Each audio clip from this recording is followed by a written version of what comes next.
Կենտրոն հեռուստաընկերության ուղիղ եթերում լույս առավոտին շարունակվում է, իսկ այս պահին կներկայացնենք մեր հյուրին, բայց մինչ այդ ունենք շատ կարևոր հետաքրքիր թեմա։ Եվ այսպես հոկտեմբերի 4-ին Կապանի մշակույթի կենտրոնում կմեկնարկի գրքի Երևանյան 8-րդ փառատոնը։ Հիշեցնենք, որ մինչ այս սեպտեմբերի 5-ից 7-ը այն անցկացվել Հայաստանի Հանրապետության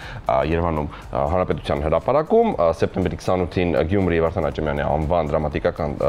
թատրոնում եւ այս միջոցառման ընթացքում նաեւ տեղի կունենան գրքերի շնորհանդեսներ, գրական քննարկումներ, պոեզիայի ընթերցումներ, ստենդափ, հանդիպումներ հայ գրողների հետ եւ ավելին։ Իսկ մանրամասները կներկայացնի մեր հյուրը։ Այո, մեր այսօրվա առաջին հյուրը գրքի Երևանյան միջազգային փառատոնի տնօրեն Անի Ղազարյանն է։ Անի ջան, բարի լույս, բարի առավոտ։ Բարի լույս, բարի առավոտ, շնորհակալություն հրավիրելու եւ գրքի փառատոնին մշտապես անդրադառնալու համար։ Ոնց եք սկսել ձեր առավոտը։ Շատ լավ, ընթերցանությամբ նոր սովորություն եմ ձեռք բերել, ամեն առավոտ ընթերցում եմ գոնե 1 էջ, այդպես։ Ինչ եք կարդում հիմա։ Հետաքրքիր է։ Ինչ եմ կարդում հիմա։ Ուրեմն նոր եմ ավարտել Հովիկ Աֆյանի Կարմիրը, բաց էի թողել տարիներ առաջ։ Հովիկ Աֆյանը իդեպ մեր փառատոնի գրական մրցույթի հաղթողներից է եւ կարծեմ հենց Կարմիրի հատվածով հաղթեց արձական վանակարգում։ Հիմա էլ էկրանավորվում է ինքը, այդպես որ իմացա էկրանավորվում է, գրադարակումս դրած էր։ Վերջապես ընթերցեցի, նոր եմ ավարտել Հովիկ Աֆյանի Կարմիրը եւ արդեն քանի ամիս է մահճակալից կողքին դնում եմ Նարեկացի, բարձի տակ չէ ժողովուրդ։ Այլ գրադարակից եւ ամեն առավոտ ընթերցում եմ։ Բացի սովորական ընթերցանությունից ամեն առավոտ պատահական էջ եմ ընթերցում ու շատ հետաքրքիր բացահայտումներ անում ինձ համար, ընդհանրապես Նարեկացին կարծում եմ կարծես այսպես հայերենի ծես է։ Այո։ Այդքան շատ լավ է աստվածաշնչի հետ համատելը, բայց առհասարակ իր այդ հարուստ բառապաշարը հայերենը ուղղակի հրաշալի է։ Խորոցրտի խոսք ընդ Աստծո, էլ Նարեկացին։ Ես օրինակ իմ մեծ աղջիկը որքան էլ չի հասկանում ընդհանուր առմամբ, բայց ես զարմանում եմ նրա վրա, որ ասում եմ մամ, ինձ որ խնդրեմ մի էջ, մի երկու տող կկարդաս, ես զգում եմ, հասկանում եմ, որ նա չի ուզում բացատրություններ, նա պարզապես ուզում է լսել եւ ոչ մի հարցել չի տալիս եւ այո, ես կարծում եմ Նարեկացին նվեր է մեր աչքերի եւ ականջների համար։ Իսկ անդրադառնալով գրքի փառատոնին, ինչպես նշեցիք, հոկտեմբերի 4-ին գալիս ենք Կապան։ Սպասվում է մի ամբողջ օր գրքառատ օր, գրքի տոնավաճառ, բացառիկ, իրական զեղչերով, պարտադիր 20-ից 50% զեղչերով կարող են գրքեր գնել կապանցիները եւ հանդիպումներ ունենալ գրողների հետ, իսկ երեկոն ավարտելու ենք Լավելի երաժշտական խմբի համերգով, որի մուտքը ազատ է, առհասարակ գրքի փառատոնի բոլոր միջոցառումների մուտքն ազատ է։ Շատ լավ, բայց ես խնդրեմ մի փոքր հետ գնանք, հա, Գյումրին ու Երևան, սեպտեմբերը, ինչպես է անցել։ Սպասվածից ավելի լավ։ Ակնկալիքներն այսպես ասած արդարացան։ Այո, մենք այս տարի բավական շատ նորություններ ունեինք, բացի այն, որ ուրեմն նախորդ տարի ունեինք մոտ 30,000 այցելու, Երևանի մասին է խոսքը, այս տարի գերազանցած 40,000-ից ավելի այցելու ենք ունեցել, եթե թվերով խոսենք, այսպես թվեր բոլորը սիրում են։ Նախորդ տարի գրեթե 12,000 գիրքեր վաճառվել, այս տարի 18,000, որը իրականում հսկայական թիվ է, որովհետև եթե համեմատենք առաջին տարվա հետ գրքի փառատոնի, դա 6 անգամ ավելի է։ Դրանով իսկ արդեն երևում է, հա, այսպես աճը։ Նորությունները։ Ինչպես գիտեք, մենք ունենք գրական մրցույթ, որը գրքի Երևանյան միջազգային փառատոնի հիմնական բաղկացուցիչ մասն է 4 անվանակարգերում Հայաստանի քաղաքացիների համար ունենք գրական մրցույթ։ Այս տարի մենք Սարոյան հիմնադրամի հետ համատեղ ներկայացրեցինք Սարոյանի անվան կարճ արձակի մրցույթը, որը արդեն նախատեսված էր աշխարհի տարբեր երկրների գրողների համար եւ ի ուրախություն մեզ 25 երկրից դիմողներ եղան։ Ընդ որում աշխարհագրությունը բավականին մեծ էր, ասենք Նիգերիա, Նիդերլանդներ, ԱՄՆ, շատ ուրախալի, հա, լուրեր, ընդ որում եւ հայ գրողներն են, ովքեր ապրում են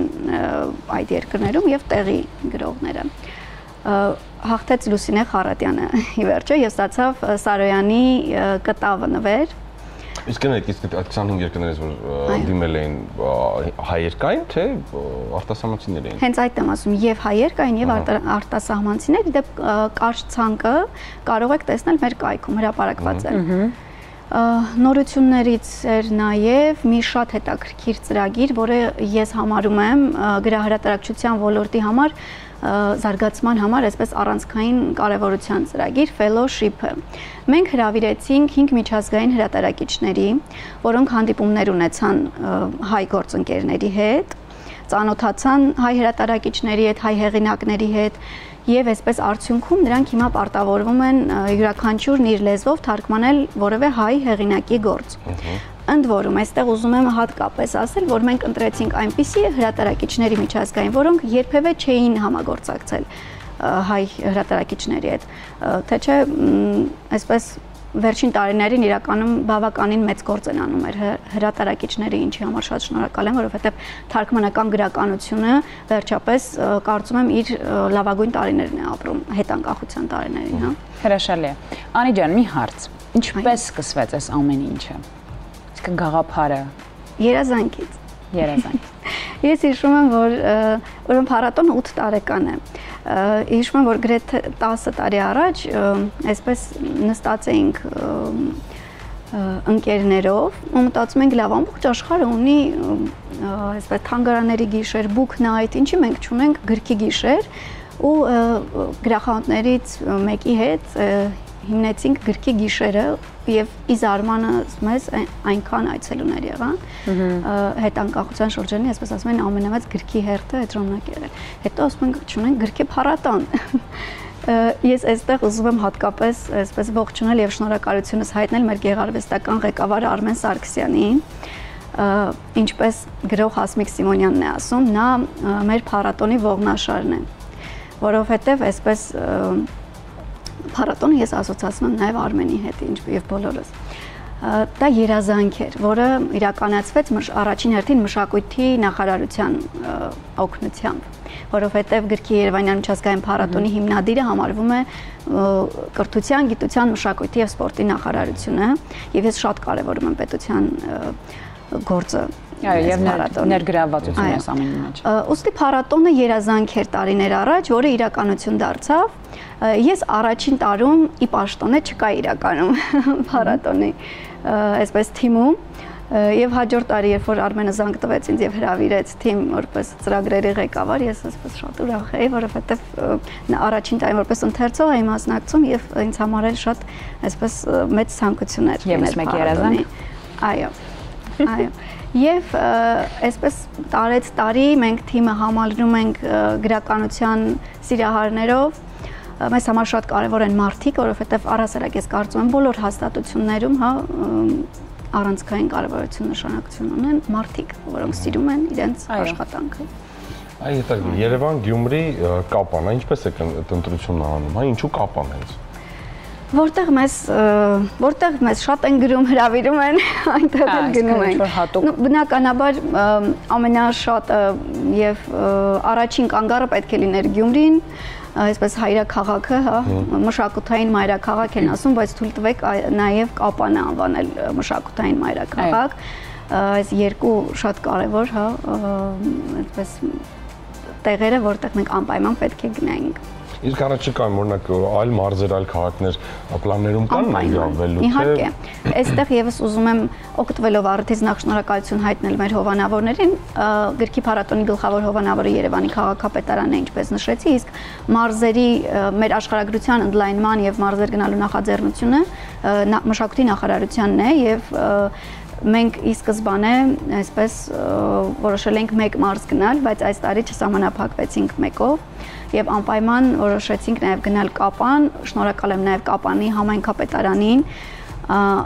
նրանց թիմին, այն եզակի մարդկանցից են, որոնք իսկապես այսպես շատ ոգևորված եւ ամեն ինչ անում են, որպեսզի փառատոնը շատ լավ անցնի։ Նշեցիք 8-րդ տարին է, այ թվերն էլ ճիշտ ասած սկզբում նշեցիք, բայց հետաքրքիր է, արդյոք ինչ-որ մոնիտորինգ արվում է, այսինքն ամփոփում եք թվեր, գնալով տարեց տարի մարդկանց հետաքրքրվածությունը փառատոնի հանդեպ ավելանում է, արդյոք երեխաների ներգրավվածությունը կա, ուսումնական հաստատությունները համագործակցելու կապը պահվում է, թե ոչ, կամ եւ այս 8 տարիների ընթացքում, հա,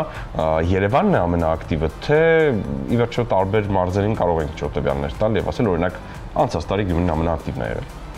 Մարզեր մենք այցելեցինք առաջին անգամ, սա առաջին մարզային ծրագիրն էր, այո, 7 տարի շարունակ Երևանը ուներ գրքի փառատոն, հիմա մենք նոր այս տարի այսպես այցելում ենք մարզեր։ Թվերով շատ հեշտ կարելի է այսպես ամենատեսանելին թվերի միջոցով վիճակագրությունը տալն է, որ տարեց տարի թե վաճառվող գրքի քանակն է ավելանում, թե այցելուներն են ավելանում, հրատարակվող գրքերն են ավելանում, Հայաստանում հրատարակվում է 2500 անուն գիրք, ինչը շատ լավ է իրականում, ընդհանրենք 10 տարի առաջվա համեմատ, հա։ Բովանդակային մասը ես կուզեմ նաև այստեղ շեշտել։ Առաջին իհարկե մենք ունենք, ինչպես ասացի, հիմնականում 3 բաղկացուցիչ մաս, հա, գրական մրցույթը, որը շատ կարևոր է իրականում։ Մենք բացահայտում ենք նոր երիտասարդ գրողների։ Եթե դուք նկատեք, մեր կայքում իդեպ հրապարակված է։ Առաջին տարիներին հիմնականում հաղթում էին այնպիսի անվանի դեմքեր, ինչպիսիք են Գուրգեն Խանջյանը, Արփի Ոսկանյան, Համբարձումյան, Աֆյան, ինչպես նշեցի, Հասմիկ Սիմոնյան, տարեց տարի ուզում եմ ասել, այդ գրողների անուններն արդեն մեզ համար անհայտ էին։ Արդեն հնարավորություն էր բացահայտել իսկապես նոր հեղինակների, որոնք համագործակցում են նաև հրատարակիչների, հետ ասենք իդեպ Նորայր Սարգսյան օրինակ երբ հաղթեց Արցախ անվանակարգում, Անտարեսը որոշեց հրատարակել նրա գիրքը, Անտարեսը նաև այս տարի է խոստացել այսպես հրապարակեցին, որ Արցախի հաղթողին համաձայն են հրատարակել, ինչի համար շնորհակալ եմ այդ հրատարակչությանը։ Հրաշալի է։ Բովանդակային մասով մենք ունենք նաև այդ գրական միջոցառումները եւ տարիներ շարունակ համերգ ենք անում, ամեն օր, նույնիսկ այսպես մի քանի տարի շարունակ ամեն օր եզրափակում ենք համերգով, ինչը շատ լավ է, բայց վերջին տարիներին մենք փոխեցինք, այսպես ասած, մեր տեսլականը, հա, ինչու՞։ Որովհետև երաժշտությունը եւ գիրքը իհարկե անբաժանելիորեն կապված են եւ շատ կարեւոր է որ քաղաքը ոչ միայն կարդում է, այլև լսում է որակյալ երաժշտություն։ Մեզ մոտ այսպես հանդես են եկել շատ էլի անվանի երաժիշտներ, նաեւ Վահագն Հայրապետյան, Բամբիր, Թմբաթա, Նեմրա, երբեմն լսում ենք, տոց մենք լավ էլ չի եկել։ Անահիտը չեկել։ Մյուս տարի մյուս տարի խոստանում եմ։ Անահիտ ջան, բայց ուրեմն մենք այս վերջին տարիներին մտածեցինք, որ ավելի նպատակահարմար ենք գտնում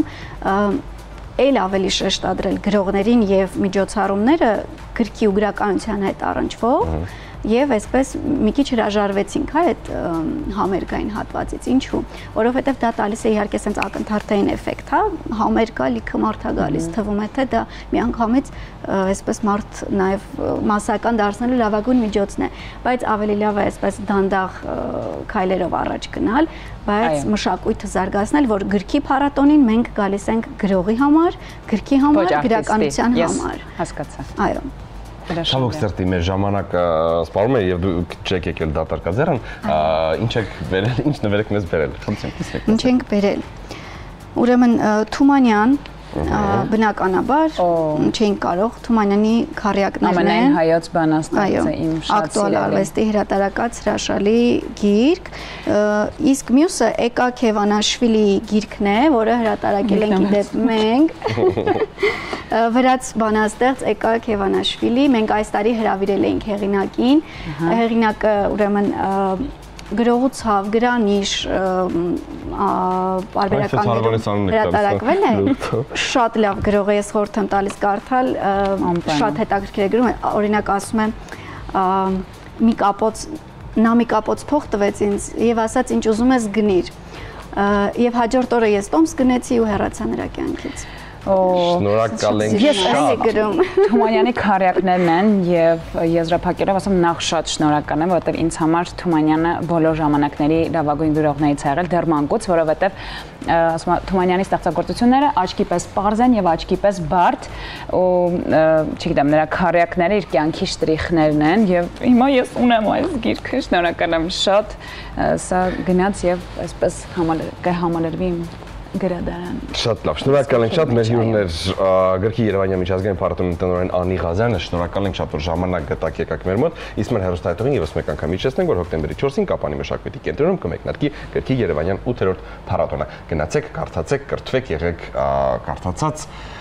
Դուրս եկեք Instagram, TikTok-ից եւ սրճարաններից մի լավ բանով զբաղվեք։ Վստահ ենք, որ արդեն արդյունքները միասին միտեղ կտեսնենք, կընթերցենք, քննարկենք։ Շնորհակալ ենք շատ։ Ձեզ լավ օր։ Շնորհակալ ենք։ Շնորհակալություն։ Այսպես են գովազդներ եթերում, ինչից հետո կդառնանք եւ կշարունակենք։